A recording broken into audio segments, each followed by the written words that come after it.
Good morning, everybody. Welcome to the OK Grognard Show. It is Saturday, October 17th, 10 a.m. Central, in beautiful Lake Geneva, Wisconsin. Well, it's Saturday. That means it's GM Reviews Day. So, we're going to look at a little something called Engineering Dungeons from Troll Games. And we just did a Troll Games thing last week, but this was kind of on the slush pile, as it were. This has been here for a little bit, and I meant to have a look at it a while ago in this context. A lot of times I like to crunch. I like to step outside the gaming genre, circles, whatever, and find something that is gaming adjacent or can influence running of games in some way, but isn't directly related to gaming. A film, a book, fiction, novel, whatever, movie, television series, some sort of other entertainment is often easy to use. Hey, Bob. Henry Armitage in the house, everyone. And today,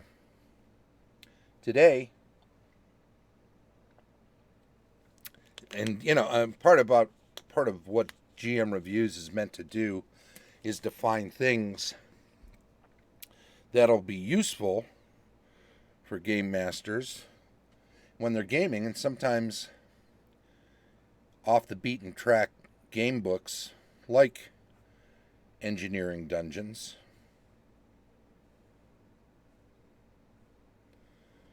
is a worthy addition to the corner of this corner of the show. So here you go, Engineering Dungeons. So it's by Troll Games. It's well, you know what?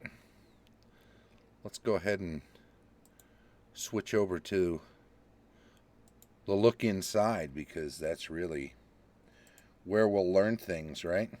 2007. It's been around for a little while. It was written for them by Robert Doyle, Doyel. I hope I'm saying that correctly. Corey Caserta, editor, cover art, which is pretty cool, by right over there, by Peter Bradley, who also did the layout and design for this.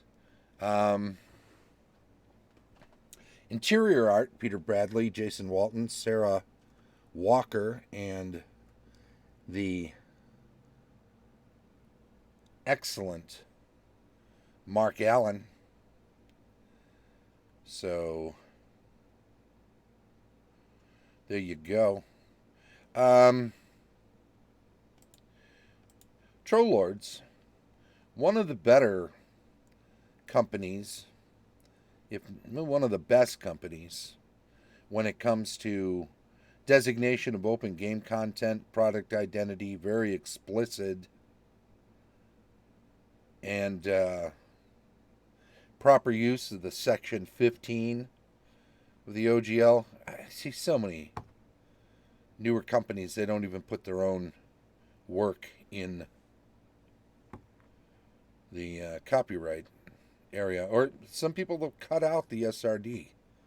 They're doing a D&D type project, and the SRD is where you'll derive, and yeah, derivative's the word, right? It's where you'll derive 90% of your game terms. You're getting them from somewhere.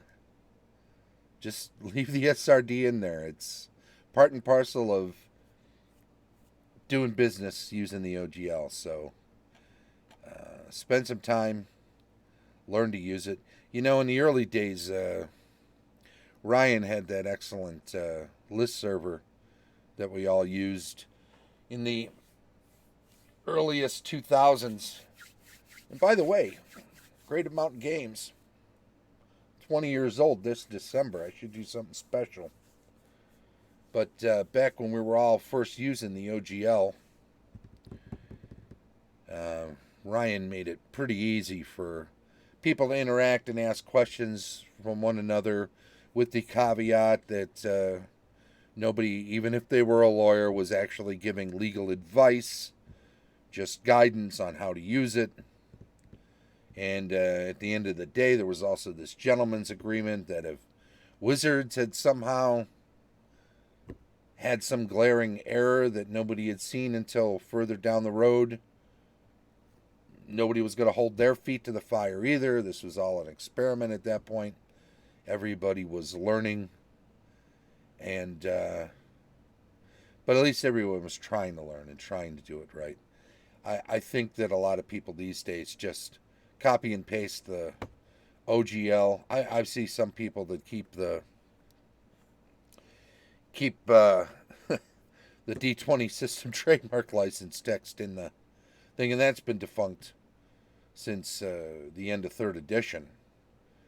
When fourth edition came on the scene in 2008, the even before that, yeah, it was the D20 system trademark license was killed even before fourth edition came around. So it's been a decade and a half almost since that was something you should mention. Even could. I'm not even sure you're allowed to mention it, to be honest. It might be off limits. But spend a little time if you're going to work on a book. Be a gallant. Don't be a goofus. Be a troll lord. Do your OGL right. So most of the material in here, and really, here, let's do this. There's no table of contents in here, right?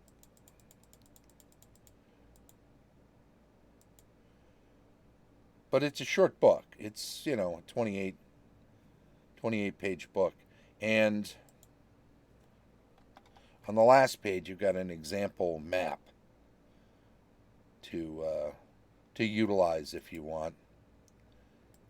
So page 26, right? Because we're not counting the front cover, back cover. If we get rid of the map, that's 27. Back cover.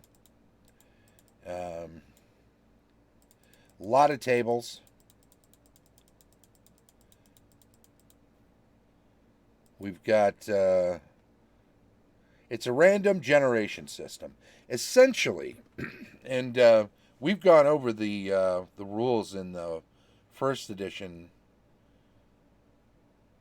Advanced Dungeon and Dragons Dungeon Master's Guide for random dungeon generation and for populating that with the random tables and all of that. Let's not forget that only includes, as far as first edition is concerned, the monster manual creatures. So it's a bit thin.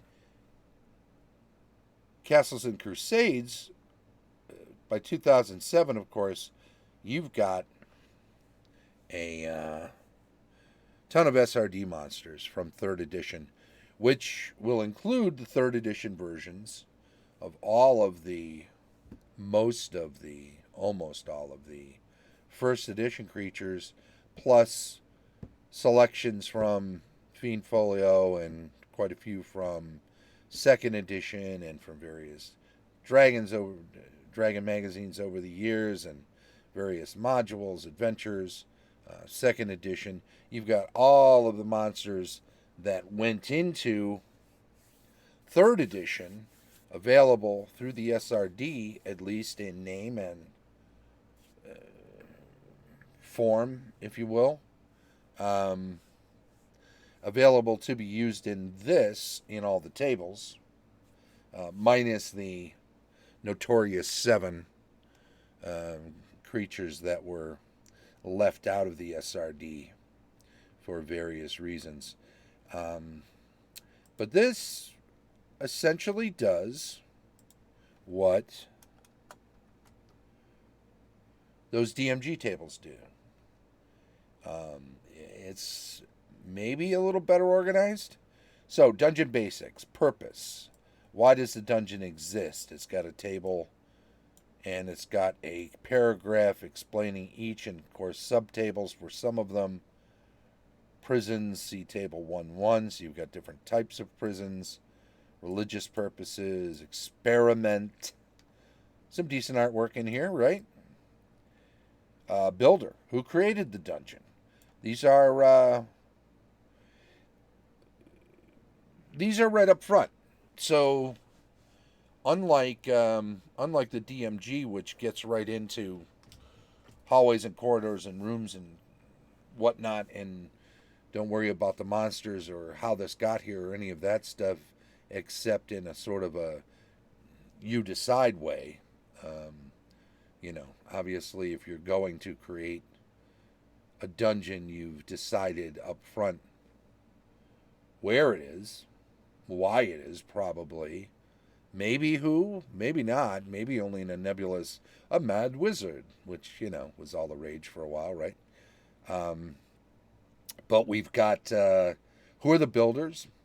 A dungeon crafter, an intelligent race, burrowing monsters, so that's going to be a certain type. Natural conditions. Used to be a lot of water flowing through this area, and it's done a lot of channels and caves and caverns. Natural conditions is that. Magic, combination. And you've got some subtables for that. Intelligent races. So here's where we get into, it's a dwarven. Is it a dwarven mine? Is it a dwarven city? Giants, dragons. Is it a horde? Is it a lair? Undead. Can you imagine some evil cleric just raising a bunch of undead to do nothing but dig out a dungeon for him? Sure. We've seen video games. Location. Where is the dungeon? So you've got terrain table down here, which gives you just simple thing. Civilization, ruins, underwater, aerial, planar, combination, roll twice. Right? So you've got these subtables. How big is the dungeon? Size. How many entrances? Now we're starting to get into the nitty gritty of what it actually is. Entrance method. Door, shaft, passage, or magical means. Some sort of magical portal. Age. How old is it? How long has it been around? How many dungeon entrances is useful? You've got some starter things, much like in the DMG, right? Simple. Now, in this case, these are probably meant to be thought of as 5-foot squares. 10-foot being sort of the default width of a passage, and all of this looking like it's meant to be that way. So you've got half a dozen. Plop these down and build from here sort of starters. Don't see any staircases there, but you just mark one on, easy enough.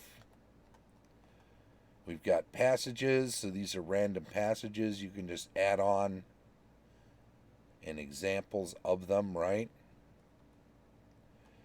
So you don't have to just look at a list of angles and percentages and widths and lengths and not have some sort of sense of how that might look.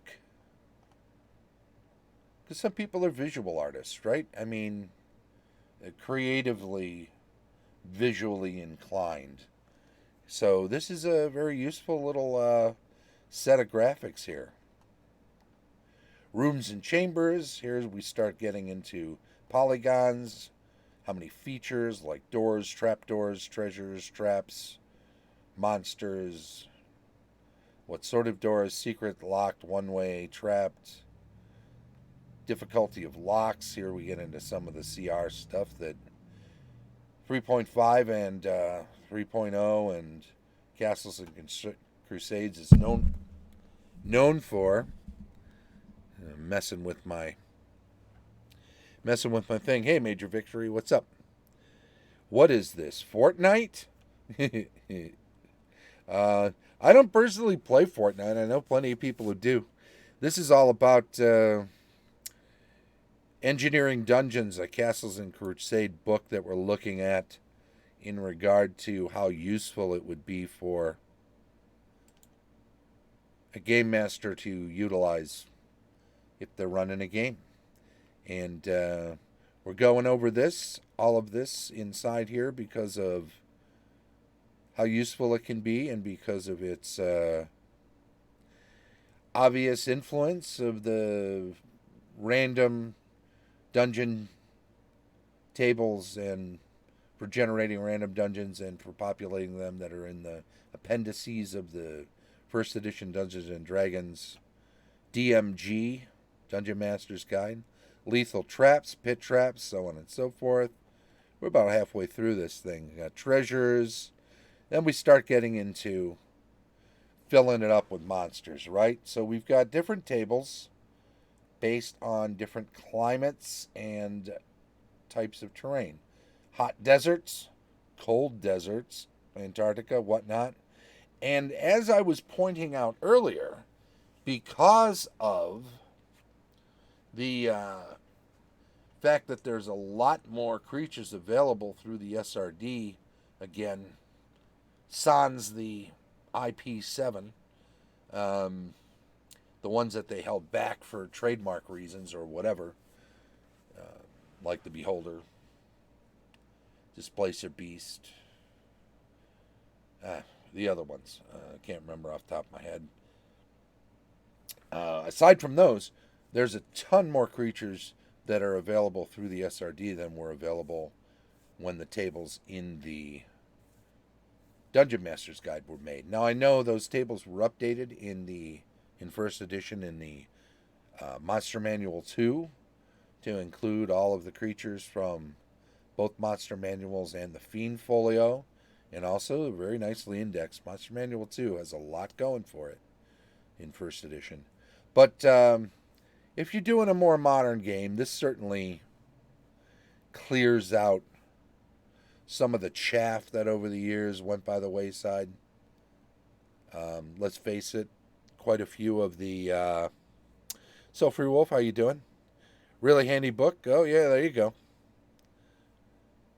Gives you great starting points. Not too much detail. Absolutely. It gets you going and doesn't tell you where you're going necessarily. You get to decide all that. You get to decide how much detail. Once again, more creatures there. We got forest tables, hills, jungle, swamp, mountains, plains. I'm just going to zip along here. Underground. Now we're about 2/3 through, and we've got an NPC subtable. We've got dragon subtable, elemental subtable, Barghest. So different size Barghest as 3rd edition and its related 3rd edition 3.5 CNC Pathfinders. All of those are going to have a lot of similarities, especially when it comes to creatures and hit dice and the ways characters are made. But nevertheless, decor, we get into a lot of cool details here. Liquids, temperatures, artwork, litter and debris, functional objects, sounds, odors, and lighting. Liquids. Magical pools is a subtable of liquids. Temperature. Good to be able to tell how cold or hot it is. Sometimes just letting someone know it's close to freezing puts them right in there, right? It really, you never know what little things like that are going to help somebody with immersion. Sounds also, for sure, and odors, dare I say, smells. Odors is more proper, of course. Lighting, pitch black, grayscale, flickering, soft glow, lit, bright, blinding. Conditions. This table I disagree with. Sensation, description, paranoia, being watched, falling, vertigo, tired, fatigued, lost, confused, trapped, or buried. Let me throw back to a Thursday GMing tip for people. Don't tell people how they should feel or how they do feel if they're playing a character. Describe conditions to them. Let them feel it.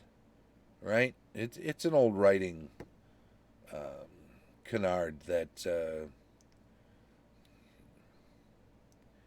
saying that somebody was afraid is not as effective as, or having them in dialogue say they're afraid is not as effective as describing a situation and having them do things or say things that tip off the reader that they're afraid, right?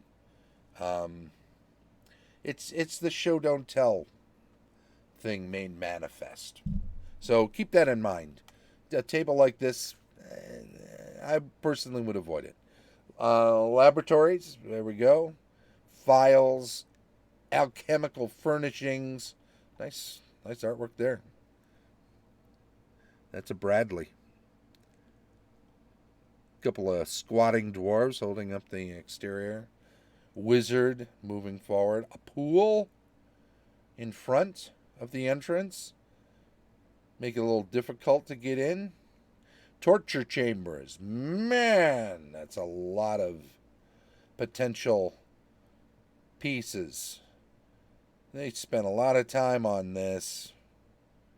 But you know what? Detail is good. Detail is king. Laboratory, kitchens, training chamber. So these are types of rooms. Here's a couple of examples of smaller, not super small, but smallish dungeon maps. Cells gives you some examples of how they play out. Libraries of ways to draw them. And then we get down to that final map. So, as you can see, this is pretty compact. It is incredibly useful for details. I'd recommend it. Let me say, while I'm giving my recommendation, that I bought this as a PDF. Personally, this wasn't given to me. I recently sent away to get the softcover, which is pretty inexpensive, on Trollord Games' website. It's like $10.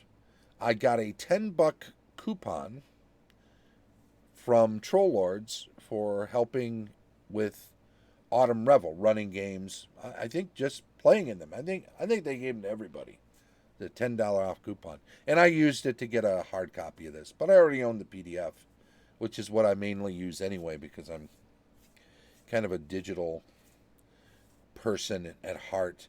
But it's nice to have a physical copy too because I don't know. I'm still old. See what I did there? It's just both. It's just very nice to have both. One's useful for quick copy and pasting if you're doing some work and you want to just pull stuff out really quick for something you're keeping track of. But if you're doing something on the fly and you're not where you've got a computer, you want to take it with you somewhere and just read it, just enjoy it, then sometimes a physical copy is great. Plus, you can't sit around with your eyes on computer monitors all day or they'll wind up getting crappy like mine. I really could use an eye exam before too long here. The older I get, the worse they get. Not rapidly, but even as I say that, I worry if that's going to be the case. Anyhow, I will put a link in the show notes, but you can get a PDF copy on drive-through RPG, go there and search by Engineering Dungeons or Troll Lord Games and then look through their stuff, but they got a lot of stuff. So searching by Engineering Dungeons is going to be faster for you. But I'll put a link in the show notes to the drive-through RPG site. Also, you can go to Troll Lord Games at, Bob, you got it. You can go to Troll Lord Games, what's its name? Their home website. If you're looking for a physical copy of it, a softcover copy, you go there. There we go. There's the link.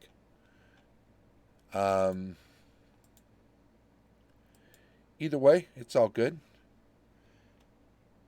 Like I said, this is not a paid endorsement. I just like to call attention to things that I like. And often the things I like just happen to be things like this. I like the building blocks, right, of gaming. I like the building of a setting. I like the building of adventures. And because of that, I enjoy stuff like this. Now, if you take something like this and don't use the random dungeon generation portion, but just use the populating tables and the details tables, like all the things in a torture chamber, or the smells, the sights, the sounds, the decor, the furnishings, whatever else. If you just take all of that stuff and use it with a pre-made map you got from like Dyson Logos or some other source, then most of the work is done for you. You just have to imagine how it's going to play out and fill it up and make it ready for that. So, good times all around when you do it that way, right? Anywho, I think that's pretty much it for this, for today. So I will say thank you to everybody who follows the channel. Thanks a bunch for doing so. Thanks for popping in on the stream chat. I've got all of you guys in the... There's Henry, there's Major Victory, I've got... Who else? Soulfree Wolf. Yep, got you on the list too because this is the last day of the week. That means that we're closing down this list for the giveaway, which we'll handle on Monday. We'll start up week 29. Next week is week 29. Can you believe it? Is that crazy or what?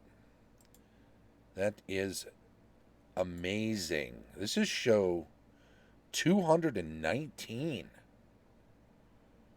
We just keep churning them out. Man, can I blow V8. Woo! Pontification Maximus. That should be like my next character name. Engineering Dungeons, everybody. Troll Lord Games. Really good stuff. Price is right. I'd grab one up if I were a GM. And I am, and I did. So there you go. I will say thank you very much for joining us today. It's been a good GM Reviews day of Engineering Dungeons. I will also say, come on back, 10 a.m. tomorrow for Rules Retrospective on Sunday. Then we got weekly news and announcements on Monday, cartography and world building on Tuesday, campaign discussion on Wednesday, GMing tips on Thursday, building adventures on Friday, GM Reviews back around the horn next Saturday. And I also want to say, if you're joining us on YouTube, thank you very much. Please do subscribe to the channel. Give us a thumbs up on the videos you're watching. We appreciate that. And, if you got some constructive criticism, the comment section is right down there, and we'd appreciate anything you can do or say that'll help the show. What show's that? It's the OK Grognard Show. From beautiful Lake Geneva, Wisconsin, 10 a.m. Central, every day of the week. First edition AD&D focus, but lots of stuff that's useful in all sorts of games. So come join us. And thank you once again. Bye-bye.